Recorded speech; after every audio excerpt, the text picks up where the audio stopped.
નમસ્કાર, આપનું સ્વાગત છે ગુજરાતનો અવાજ ચેનલ ઉપર અને હું છું આપની સાથે પત્રકાર કાજલ સુવા. ખેડૂતોને મળતી હોઉં ને ત્યારે મોટા વડીલ ખેડૂતોના ઇન્ટરવ્યૂ ખૂબ લીધા છે, પણ યુવાનો ઓછા બોલે છે. યુવાનોની વાત કરવામાં આવે તો અનેક પ્રશ્નો. સર્વપ્રથમ આપણે રોજગારીની વાત ઉપરથી શરૂઆત કરીએ. કાલાવડ તાલુકામાં ઊભી છું. ભાઈને મારો પહેલો પ્રશ્ન એ જ પૂછવો છે, ભાઈ કાલાવડ તાલુકામાં રોજગારીની કેવી તકો છે? કાલાવડમાં રોજગારી બાબતે જે શૂન્ય તકો છે, નહીવત પણ નહીં કહું, બિલકુલ શૂન્ય જ કહીશ. કારણ કે જે વિકાસ થવો જોઈએ, જે ગ્રોથ થવો જોઈએ, કાલાવડને સેન્ટર બનાવવા માટે, હબ બનાવવા માટે કોઈ પણ પ્રકારનો વિકાસ થયો જ નથી. જીઆઈડીસી છે તો માત્ર જે પ્લોટ ફાળવીને રાખી દીધા છે, તેમાં સરકારે કોઈ પણ જાતનું જે ઇન્વેસ્ટમેન્ટ જે કરવું જોઈએ અથવા તો જે કોઈ આપણે ઉદ્યોગોને લઈ આવવા જોઈએ, કોઈ પણ જાતનું લઈ આવવામાં કોઈ પણ નેતાએ અહીંના કોઈ પણ આગેવાનોએ છે તસદી લીધી જ નથી. જેના કારણે જે કાલાવડમાં કોઈ પણ પ્રકારના રોજગારીનું સર્જન છે થઈ જ નથી શક્યું. બીજા નંબરમાં કાલાવડમાં છે રસ્તા બાબતે જે એટલી કનેક્ટિવિટી કહી શકાય કે રસ્તા જેવા અત્યાર સુધી નહોતા બનાવ્યા કે જેથી કરીને કોઈ ઉદ્યોગો છે અહીંયા આકર્ષિત થાય. મેઇન જે હબ છે બે રાજકોટ ને જામનગર, બે સેમ ડિસ્ટન્સ ઉપર છે, છતાં પણ જે કાલાવડનો વિકાસ નથી થઈ શક્યો એનું મેઇન કારણ હોય તો આ જે નેતાઓ રહ્યા જેમને જે પાયાની માળખાગત સુવિધાઓ છે એના વિકાસમાં ધ્યાન નથી દીધું. કોઈ હબ બનાવે ખેડૂતોને જે અથવા તો જે ઉદ્યોગપતિઓ છે એમને થોડીક પણ સહાયત કહેવાય જે આપે કે જેના કારણે ઉદ્યોગો અહીંયા આવે, તો એવું કોઈ પણ જાતનું છે કોઈએ તસદીદ લીધી નથી. જેના કારણે અત્યારે રોજગારીનું સર્જન ઝીરો છે. ઉપરાંત છે કોઈ એવું શૈક્ષણિક માળખું છે એ પણ કાલાવડમાં છે ડેવલપ નથી કર્યું સરકારે, જેથી કરીને સ્ટુડન્ટ આવે, સ્ટુડન્ટ હોય તો કાંઈ રોજગારીનું સર્જન થાય, સ્ટુડન્ટો ભણીને આગળ નીકળે તો કાંઈ રોજગાર બની શકે. પણ એ બાબતે જે કાલાવડને અતિ પછાત રાખવામાં આવ્યો છે, હું તો કંઈ શિક્ષણ બાબતે પછાત રાખ્યો છે, એના કારણે જે આગળ રોજગારી બાબતે છે પણ આખો તાલુકો પછાત રહી ગયો છે. બીજું, તમારે અહીંયા આંગણવાડીની વાત કરી કે ભાડે આંગણવાડીઓ ચાલે, ભાડે મકાનમાં? આ તો ભાડે મકાનની ભાઈએ વાત કરી. ઘણી જગ્યાએ હું તમને બતાવીશ કે પોપડા પડે એ હાલતમાં આંગણવાડીઓ ચાલે છે. બિલકુલ શૂન્ય. જે આજથી 20-30 વર્ષ પહેલા જે સરકારે આંગણવાડીઓ બનાવી હતી એ બનાવી, ત્યાર પછી એમાં કોઈ પણ જાતનું રીડેવલપમેન્ટ અથવા તો રિનોવેશન કહેવાય, રિનોવેશન બાબતે કોઈ પણ ચીજ થઈ જ નથી. માત્ર જે બાળકો ત્યાં પણ એ લોકો બંધ કરવા જ માગતા હોય એ રીતે જે આંગણવાડીઓ ચડાવતા હોય એવી રીતની જે હાલત અત્યારે આખા તાલુકામાં છે. નિશાળોમાં તો શૂન્ય. પ્રાઇવેટ અમુક જે શૈક્ષણિક સંસ્થાઓ ચાલે છે એના સિવાય જે મોટી નિશાળો કાલાવડ તાલુકા શીખે કોઈ નમડે, એમાં બિલકુલ ઝીરો. આપણે જો અહીંથી બાળકોને ભણાવવા મોકલવા હોય અથવા તો હાયર એજ્યુકેશનમાં મોકલવું હોય તો કાં જામનગર મોકલવા પડે હોસ્ટેલમાં, કાં રાજકોટ મોકલવા પડે હોસ્ટેલમાં. એ સિવાય તમે કાલાવડમાં છે એક કે બે ગણી શકાય ને એટલી ટૂંકમાં આંગળીના વેઢે ગણી શકાય એટલી સંસ્થાઓ સિવાય કોઈ નથી. એમાં સરકારી તો નામને માત્ર છે. સરકારી એવું માળખું જ નથી કે અહીંયા છે છોકરો છે એ કોલેજમાં જઈ શકે અથવા તો અહીંયા છે હું તો કહું છું 12માં જઈ શકે એવડું માળખું પણ છે કાયદેસરનું છે અહીંયા નથી. જેના કારણે જે ફરજિયાત છે અહીંના જે લોકો રહ્યા એમના પોતાના બાળકોને ઊંચી ફી ભરી, ઉપરાંત છે હોસ્ટેલની અલગથી ફી ભરીને છે બીજે મોકલવા પડે છે. જી. બીજું, જામનગર અને રાજકોટની વચ્ચેનું સેન્ટર એટલે કાલાવડ. અહીંયા ખૂબ મોટી, આમ લાલપુર સુધી રિલાયન્સ ઇન્ડસ્ટ્રી ફેલાઈ ગઈ છે. તો પછી અહીંયા તો સૌથી વધારે રોજગારીની તકો હોવી જોઈએ, તો એવું શું થઈ રહ્યું છે કે અહીંના લોકોને જ રોજગારી નથી મળી રહી? એનું કારણ છે જે આ મેજોરિટી કંપનીઓ આવી છે જેમાં કાયદો એવું કહે છે કે અહીંયા લોકલોને લેવાના 30% કે 70%, એ લોકલને લેવાતા જ નથી. કાયદો ખાલી કાયદાની રીતે પરિપત્ર ઉપર જ અમલમાં છે, બાકી હકીકતમાં છે બીજેથી જે અધિકારીઓની બધા છે બીજેથી આવીને અહીંયા કામે લાગી જાય છે, એની કોલોનીમાં રહે છે. અહીંના જે લોકલ જે લોકો છે એમને કોઈ પણ જાતની રોજગારી છે મૂળ મહાકાય કંપનીઓ રહી એમાં જ આપવામાં આવતી નથી. ત્યાં તમે કોઈ પણ એન્જિનિયર લઈ લો, કોઈ પણ સુપરવાઇઝર લઈ લો, XYZ કોઈ પણ તમે એમ્પ્લોય લઈ લો, બધાય તમને બહારના જોવા મળશે. ગુજરાતના, ઇવન જામનગરના તો નહીં જ.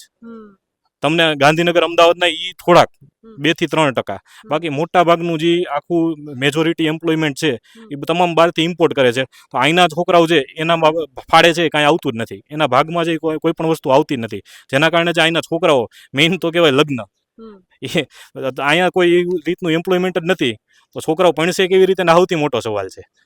બરોબર. અને ઉપરાંત જે જમીન હતી, જમીન પણ આ જ ઉદ્યોગપતિઓને છે એ ફાળે જાય છે. અત્યારે ઉદ્યોગપતિને અત્યારે રિલાયન્સ રહી એમાં અમારે જો 1 ચોરસ મીટર કે જગ્યા જોતી હોય તો અમને આપશે નહીં આપે, એની બદલે અમારું અડધું ખેતર છે એ લઈ લે છે, તોય કોઈ બોલવાવાળું નથી. એટલે એક તો જે એ લોકો એમ્પ્લોયમેન્ટ બહાર આપે છે, એ લોકોનો બિઝનેસ જે વેચવાના છે. એક્ઝામ્પલ તરીકે હમણાં રિલાયન્સમાં ડેટા સેન્ટર બનશે તો એમાં અહીંના યુવાનોને કોઈ યોગદાન નહીં આવે, અહીંના યુવાનોને કાંઈ ફાયદો નહીં મળે.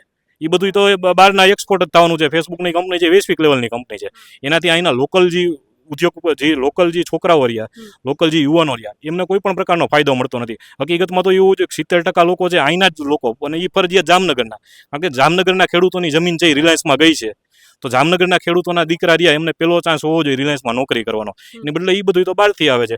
ટૂંકમાં રૂપિયા કમાય પણ છે, એ બધા બહાર જ જાય છે. અહીંના લોકલ યુવાનોને જે કોઈ પણ જાતની રોજગારીની તકો છે આ મહાકાય કંપનીઓ પણ આપતી નથી, જેના કારણે જે યુવાનો ખૂબ પછાત રહી જાય છે. જો યુવાનોએ કાંઈ પણ આગળ કરવું હોય ફરજિયાત પણ એને અમદાવાદ કે રાજકોટનો સહારો લેવો પડે છે.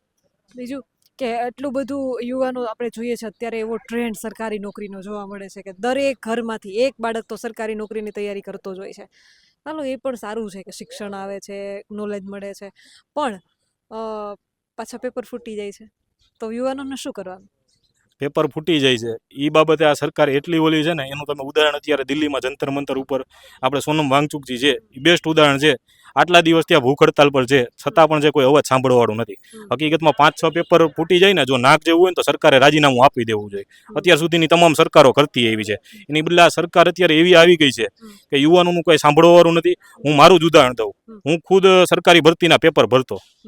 200, 500 એક તો હું જનરલ કેટેગરીમાં આવું, એટલે 500 રૂપિયા ફી હોય, નોમિનલ 250 રૂપિયાથી લઈને 500 રૂપિયા. એક પેપરની ભરી, તલાટીનું મેં લગભગ 2017માં પેપર ભર્યું હતું, 5 વર્ષે એ ભરતી નહોતી થઈ શકી. તો પછી હું જ કંટાળી ગયો કે ભાઈ આ ક્યાં કરવું. તમે 5 વર્ષ સુધી કોઈ યુવાનને જઈ તમે ધક્કા ખવડાવો સેન્ટરના, અને છતાંય નોકરી ન મળે તો ક્યારેક તો એના બાપા એમ કહેવાના ને કે હવે ભાઈ તું કામે લાગી જા. એટલે છોકરાને કદાચ અહીંથી ભણવું હોય, આગળ જવું હોય, એને આઈએએસ આઈપીએસ બનવું હોય તો બની શકાય એમ જ નથી. ઓલું કહે છે ને અમેરિકામાં જન્મવું હોય ને એ પ્રેસિડેન્ટ થઈ શકે, એ મોટી કંપની હોય IBM કે માઇક્રોસોફ્ટ, એનો જે CEO બની શકે. અહીંના ખેડૂત ન બની, ખેડૂતના દીકરા ન બની શકે. એનું કારણ જ એ છે અહીંના તમે 5 વર્ષ પછી, એક તો માતા પિતાની લિમિટ હોય કે ત્યારે એ કહી દે કે હવે ભાઈ હવે તારે ત્યાં બહુ ભણી લીધું, હવે કામે લાગી જા, નકર પછી ખાવાના કોણ કરશે. અથવા તો જે આપણે પરણાવવાના હોય તો એ પ્રમાણે નોકરીની જરૂર પડે.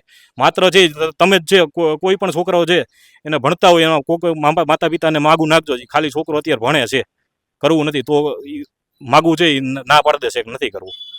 તો ભણીને એક લિમિટ આવે. મેં ખુદે જે 5 વર્ષ સુધી તલાટીનું પેપર 2 વાર તો હું પરીક્ષા દેવા ગયો એની તલાટીના પેપરની, તોય કેન્સલ થઈ જાય. એટલે આ હકીકત છે કે 5-5, 7-7 વર્ષ સુધી સરકારને છે ને ભરતી કરવી નથી, ભરતીની માત્ર જાહેરાત કરે છે, ભરતી કરતી નથી. અને જે કરે છે એમાં સેટિંગથી કરે છે, 20-20, 25-25 લાખ દઈને સેટિંગથી કરે છે. થાય છે સેટિંગો? હા, સેટિંગો થાય છે, ખુલ્લેઆમ થાય છે.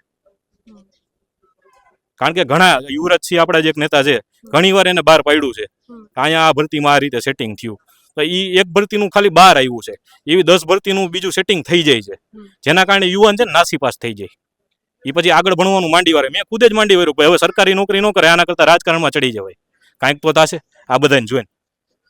એટલે એના કરતાં હકીકતમાં જો બદલાવ લાવવો હોય તો હવે પછી મેં જ નક્કી કર્યું હવે રાજકારણનો સહારો લેવો પડશે. રાજકારણ કરીને પછી આ સિસ્ટમ ફેરવીને તો કાંઈક થાય. ત્યાં લગી જાય અહીંયા સિસ્ટમ ફરે એવું મને નથી લાગતું. યુવાનો રાજકારણમાં નથી જતા, એનું કારણ શું છે? તમે તો વિચાર્યું કે હાલો એમ નથી થાય, એમ રાજકારણમાં જાય કંઈક સિસ્ટમ બદલાવીએ, પણ યુવાનો રાજકારણથી એ ભાગે છે. કદાચ એટલી જાગૃતિ આવે ને તોય ઘણું થાય એમ છે કે ભાઈ નેતા બનવાનો અંદરથી શોખ જાગે તો એ ગામડેથી નીકળશે પ્રશ્નો ઉઠાવતા, પણ એ નથી કરતા. પણ એમાં છે ને આ લોકો એક પહેલેથી જ ગેમ રમી છે, માનસિક ગેમ છે આપણે અંધભક્ત બનાવવાની. એ લોકો એ ગેમ ચાલુ રહી ગઈ છે, જય શ્રી રામ કરો અને બાકી બધું ભૂલી જાઓ. હમણાં હું એમ કહું અહીંયા પેપર ફૂટ્યા છે એટલે એ લોકો નારો લગાડે જય શ્રી રામ. હું ખુદ ભગવાનને માનવાવાળો છું, રામજીની સામે જ ઊભો છું, મને જય શ્રી રામ બોલવામાં કાંઈ તકલીફ નથી, પણ પેપર ન ફૂટવા જોઈએ આ મારો બીજો મુદ્દો છે. પણ આ લોકોએ જે એક જ મુદ્દામાં જે યુવાનોને જે રાખ્યા છે, અને પેલું તો શિક્ષણ મોડલ છે એ રીતનું નથી કે જેથી કરીને આપણા જે યુવાનો છે એને રાજકારણની કાંઈ ખબર પડી શકે. યુવાનોને જે શિક્ષણમાં એ રીતનું કંઈ ભણાવતા. શિક્ષણમાં ગુજરાતનો રેન્ક જોયો છે? હા જોયો છે, બિલકુલ તળિયે છે. જે મેઇન આપણે કેરલા કે તેલંગાણાની સ્ટેટ રહ્યા એથી તો આપણે ક્યાંય પાછળ છીએ, બરોબર. તો એટલી તો સાક્ષરતા પણ નથી ને એક તો સિલેબસ પણ એવો નથી કે જેથી કરીને પહેલાં તો યુવાનોને એ જાણવાની જરૂર છે કે આપણે જે કાંઈ પણ આપણે બદલાવ લઈ આવવો હોય છે એ બંધારણ પ્રમાણે લઈ આવવો પડશે, અને બંધારણ સમજ્યા છીએ તો જ છે આપણે કરીએ છીએ. પણ હકીકતમાં સિલેબસમાં જેવું કાંઈ આવતું નથી, ખાલી ઉપર છલું ભણાવીને બંધારણ છે બસ પૂરું કરી દો.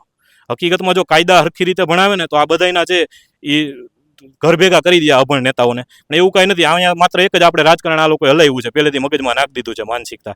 ધર્મની રાજનીતિ, સમાજની રાજનીતિ, એથી કાંઈક હોય તો એથી નીચી રાજનીતિ લઈ જાય. પણ સ્તર જે રાજનીતિનું આ જ રીતે કથળતું રહે છે. એટલે મારી યુવાનોને પણ અપીલ છે, જાગો અને જાગીને છે આવો.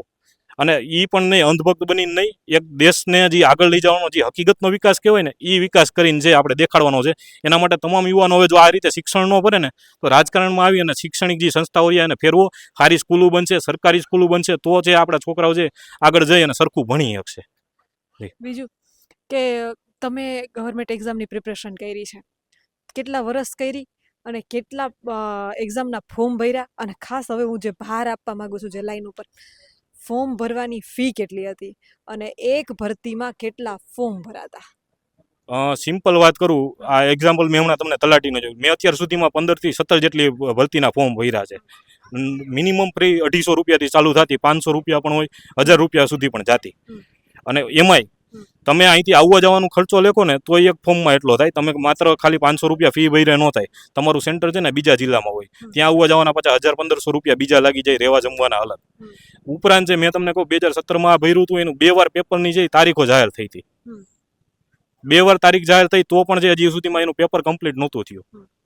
અને બીજો સવાલ તમારો શું હતો? મારો સવાલ એ હતો કે તમે જે એક્ઝામ, એટલે કહેવા એ માગું છું કે એક કોઈ પણ ભરતીની જાહેરાત થાય, માનો કે તલાટીની જ ભરતી છે અને જગ્યા છે 1000 આપણે માનીએ અંદાજિત 1000 જગ્યા છે, બરાબર, અને ફોર્મ ભરાય મને ખ્યાલ છે 7 થી 8 લાખ, તો 7 થી 8 લાખ લોકો, અને તલાટીનું ફોર્મ ભરવાની ફી માનો કે 200 કે 250 રૂપિયા છે, તો 7 થી 8 લાખ ગુણ્યા 200 થી 250 રૂપિયા, માનો એક પેપર છે, બરાબર, એક સપ્લી છે, આપણે તો એક પેજનું જોઈએ કેમ કે એમસીક્યુ હોય છે, બરાબર, એમસીક્યુ એટલે એક પેજનું પ્રિન્ટ છાપવાનો, તો એક ઝેરોક્સ બનાવવા એક પ્રિન્ટની માની લઈએ 100 રૂપિયાનો ખર્ચો છે, 100 નો ન થાય પણ માની લઈએ, સુપરવાઇઝરની જે છે એટેન્ડન્સ, આ તે સુપરવાઇઝરનો ચાર્જ બધું આપણે ગણીએ તો 100, તો પછી બાકીના 150 તો પણ સરકારને તો ફ્રીમાં જ વધે છે.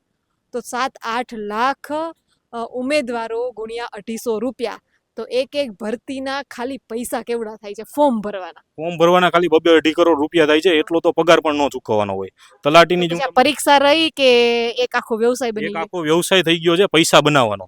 સરકારને જે આમાંથી મબલક આવક છે, 2 વાર પેપર થાય ને મબલક આવક થાય છે, એટલે જે આ વસ્તુ ચાલુ રાખી છે. ઉપરાંત ઉપરથી જે મલાઈ તારવી અલગ.